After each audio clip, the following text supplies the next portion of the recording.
ప్రతిపక్ష నేత మల్లికార్జున్ ఖర్గే కేంద్ర మంత్రి జేపీ నడ్డా మధ్య పార్లమెంటరీ విధానంపై రాజ్యసభలో తీవ్ర వాగ్వాదం జరిగింది.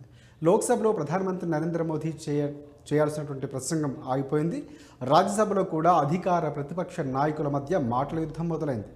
పార్లమెంటులో జాతీయ ప్రయోజనాల అంశాల గురించి మాట్లాడటంపై ఆంక్షలు విధిస్తున్నారంటూ ఖర్గే ఆరోపించడంపై కేంద్ర మంత్రి జేపీ నడ్డా అభ్యంతరాన్ని వ్యక్తం చేశారు.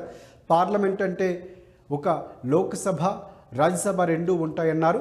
లోక్సభలో ప్రతిపక్ష నాయకుడు దేశ ప్రయోజనాల గురించి మాట్లాడుకుంటున్నారని కూడా నడ్డా అన్నారు. కానీ అలా చేయడానికి ప్రభుత్వం అనుమతించడం లేదు. మీరు సభను ఇలా ఎలా నడపగలరు అని కూడా ఖర్గే ప్రశ్నించారు. ఈ ప్రశ్నకు జేపీ నడ్డా స్పందిస్తూ లోక్సభ కార్యకలాపాలు రాజ్యసభలో చర్చించలేమన్నారు.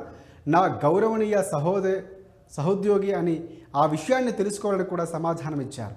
ఇక ప్రధాని మోదీ నేతృత్వంలోని ప్రభుత్వం దేనిపైనా చర్చ నిర్వహించడానికైనా ఎల్లప్పుడూ సిద్ధంగా ఉంటుందని నడ్డా స్పష్టం చేశారు.